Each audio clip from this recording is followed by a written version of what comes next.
Morning everybody, my name is Jen and welcome back to Law Hero, and obviously I've been drinking way too much coffee. Hashtag Laura Life. Laura Life? Yes. See, this is the problem when you speak to a camera, you just end up sounding like a maniac. Anyway, this is relevant for me and for you.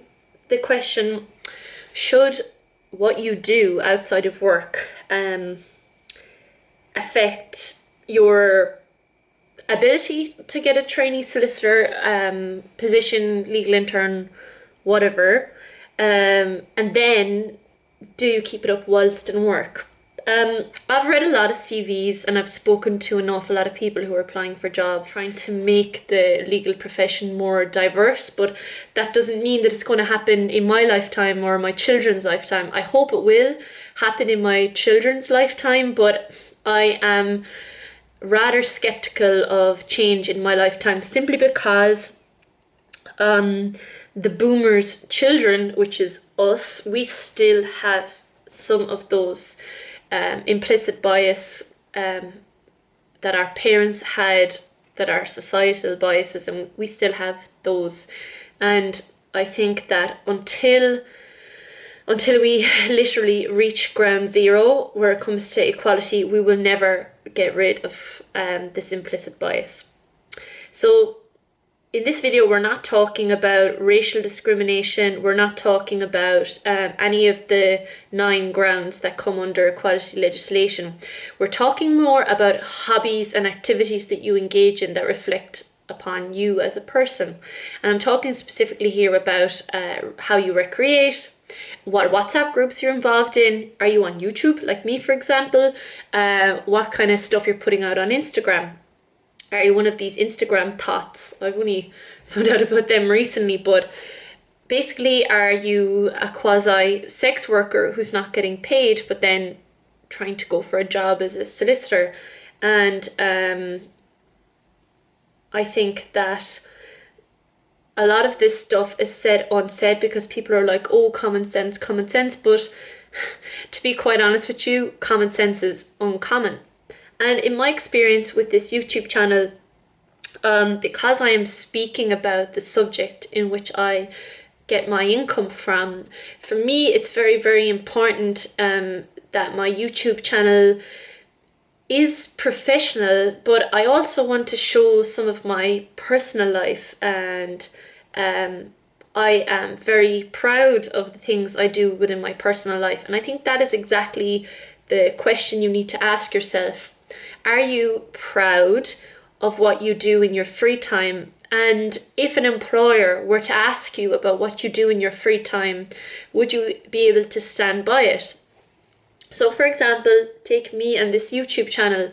This is my hobby, and I am extremely proud of Law Hero, and it just so happens that it has a connection to my salaried job, but at the same time it's also my passion. I love teaching law, I love law, and if I didn't have a salaried income, I would do Law Hero full-time because it makes me the happiest.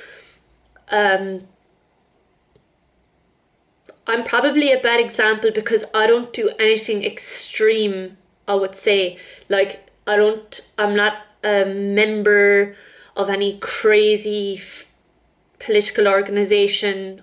I also don't do any hobbies that are far out other than triathlon, which is fairly vanilla, especially in Ireland. So yeah, I'm probably a bad example, but I have seen CVs from some of the people who've come to me, and they have done things that are a bit far out there.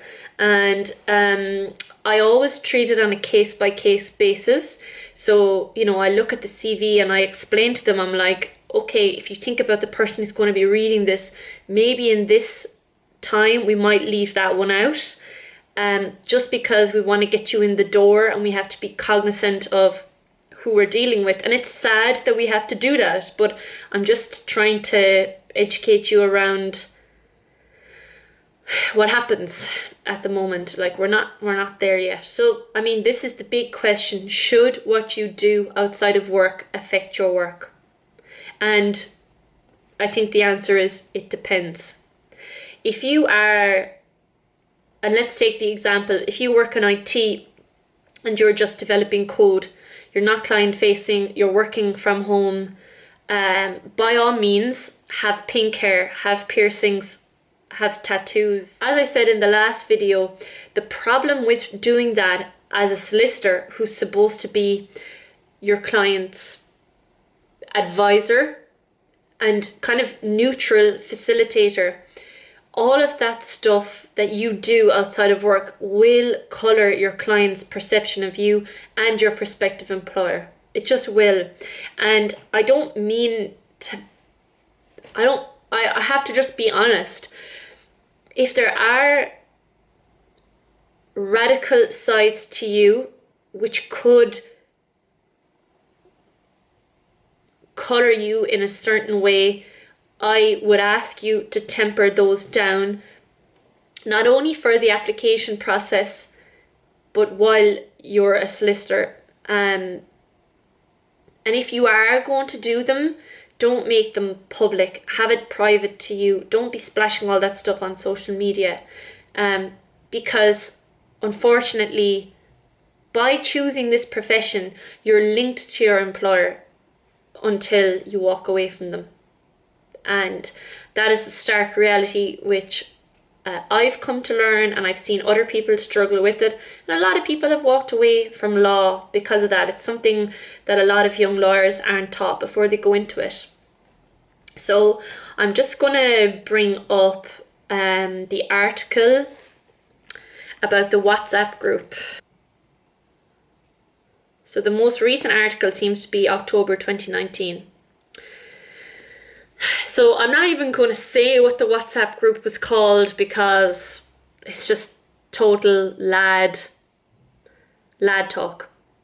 So the Law Society actually had to do an investigation into this WhatsApp group that was created by male trainee solicitors in Blackhall. Okay. The Law Society remained very concerned about students engaging in any appropriate messaging on WhatsApp. However, the Society is now able to confirm the WhatsApp group does not contain references to any female students.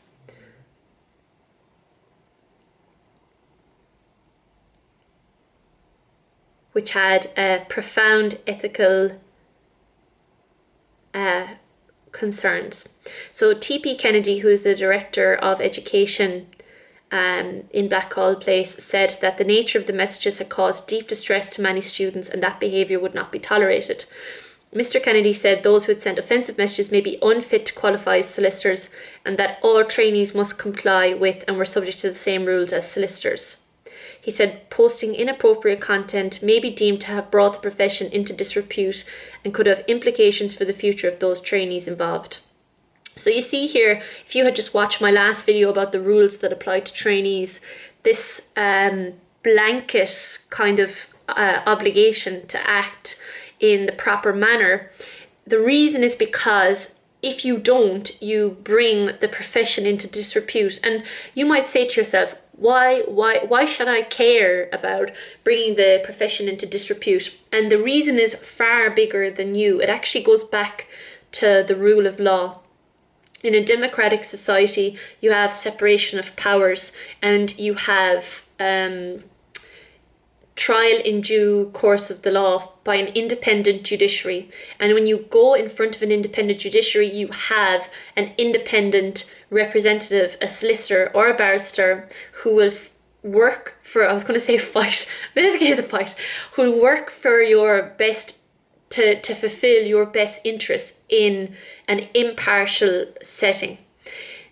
And if the person who is representing these clients are not impartial, that means they being sexist outside of the workplace, then that will bring the profession into disrepute because the standards to which the profession is held by the public, i.e. the democracy, will have fallen short. And what happens when you don't have a profession who is not reaching the standards that the rule of law requires is that actually you're attacking democracy. So, just be careful when you post those pics in the WhatsApp group, because we work very hard to have rule of law work in this country. We don't want it to turn into North Korea. Now, that's a leap, but I'm just saying you have to understand the wider implication of what you're doing, okay? You'll have seen in the media, for example, when like Justin Trudeau and his blackface, from 2012 or whenever it was, and some people, like, there's always arguments online as to should people be held accountable for things they did outside of the workplace or years before they came into the workplace. We'll say you posted some whack stuff on Facebook, years ago before you ever went in to become a solicitor, like that were maybe racist, that were sexist, that just didn't conform to normal societal standards. Should you be held accountable for that before, you go for a job or when you're a solicitor?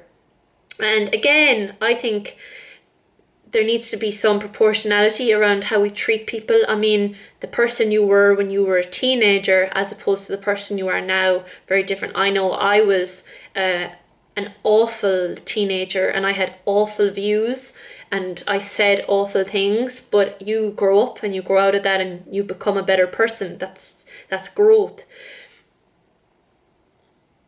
The problem with online is that everything is up there now and everything can be tracked. So even if you do go and put your profile on private, which I've seen lots of people do, there's still ways to find your whatever bikini pics. So even though you're trying to hide these bikini pics or whatever pics you've had up, or maybe someone put the picture up of you, the rule of thumb is if you're not proud of it, don't put it up on the internet, because the internet doesn't forget. You'll see with the Khloe Kardashian, she tried to take the picture down, her unedited picture, and it's impossible. Remember that picture of Beyonce? She tried to get it taken down. It's impossible, and I'm not saying it's not a good example, but what I'm trying to say is the internet doesn't forget. So it's actually more of a challenge now for the people going forward, because you're in this quandary whereby everybody knows what you've been up to, especially if you've been posting left, right and centre. Another good example I can think of is around religion. So generally in the workplace, you don't bring your religion or your politics into the workplace with you, and that goes the same way for employers. They don't impose religion or politics on us. There is, however, a constitutional right around freedom of religious expression, and we've seen that with wearing crosses around your neck or the hijab, which is generally accepted to be okay, and also a constitutional right. So we're not really concerned with that. The issue is, and this was a recent, well, I suppose a year or two ago, where when it becomes radical. So you'll see here, I'll put up an article about a trainee who was quite radical in their views and sought to impose them on another. In that case, that person was let go, and you can argue that that was the right thing to do because you're affecting someone else's work. And this is what it comes down to. So you can be of a certain religion and have certain beliefs, but you should not impose them on others in the workplace. That goes without saying. The problem is if you are extremely radical outside the workplace and you're in work 8 to 10 hours a day, something called cognitive dissonance will happen, in that the life you're leading outside of work will be so out of whack and so off balance with the person you're trying to portray in the workplace, it's going to seep out. So that's why I'm saying in that, try and have as much alignment between your out of work and your in work persona. I know a lot of people are very different outside the workplace than they are in the workplace, but eventually who you are will come out.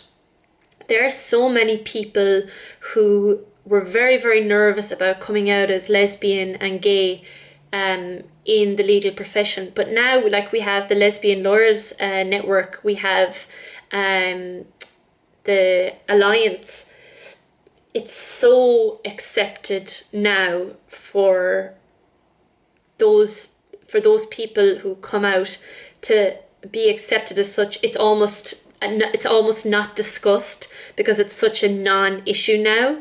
And being gay or being lesbian and or any of that stuff, that does not hinder trainees anymore. Especially in the big law firms, it really, really doesn't, which is really fantastic. Nor does colour of skin. From what I've seen, the numbers are certainly up, and they will continue to grow, which is correct because it's a reflection of our society. The multiculturalism in Ireland has grown. The level of people coming out, LGBTQ, has grown. Therefore, our profession should grow in numbers and be representative of those people. And that's just not empty rhetoric. It actually is happening. There's still lots more to do, but I am actually quite proud of the legal profession because we have embraced what would have been thought as minority groups previously. It's not where it needs to be, but it definitely is improving. Okay, so the last one then is hobbies, because hobbies have nothing to do with your beliefs or like your political religion beliefs or any of the 9 grounds of discrimination. This is just what you do to recreate, what you do for fun. And there's a myriad of hobbies you can get involved with. From what I've seen, like playing music, playing sport, all that kind of stuff is normal. I posted a video on my Instagram of people pretending to be horses. And I'm going to use that example. So pretending to be an animal in itself is no problem. I don't think there's any problem with someone pretending to be an animal. I also saw a video of someone pretending to be a puppy. Like they actually thought they were a puppy. Now I think they were just doing it for the cameras. But anyway, let's just use those as an example. So in itself, if you take a liberal standpoint, as in people should be allowed to do what they want if they're not harming anybody, I'm like, you do you. You be a horse on the weekend. The problem is when you take a video and post that up on the internet, everybody sees it. We're like, oh, that person works for X, Y, and Z firm. Why are they hiring people like that? You bring not just the reputation of the profession into disrepute, but you also have a black mark on the law firm. Then the other side of the coin is, well, people should be allowed to do what they want in their free time. As I said, you're inextricably linked with the profession you have chosen, and that's just life. So yeah, my advice is be a horse, but don't record it. And in most things, if you are not proud to stand up in front of your client or your law firm and explain why you were a horse at the weekend, just don't record it, do it privately.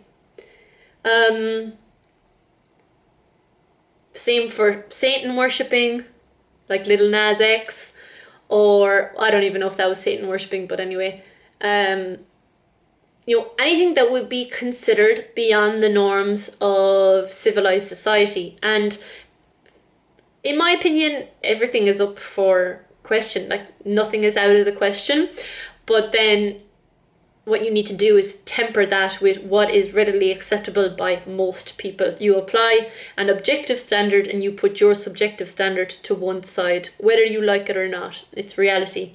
And there's a lot of things I would like to say, but I don't say them because they are not readily accepted by most people. So I have my subjective views, but I understand the objectivity of life, and you should do the same. So that is my advice. I hope you got something from it. And I'll see you in the next one. Mind yourself, mind your mental health, and don't post anything on social media or the internet that you wouldn't be proud of in front of an employer or indeed in the public at large, because remember, the internet never forgets. See you in the next one, and if you haven't done so, like and subscribe.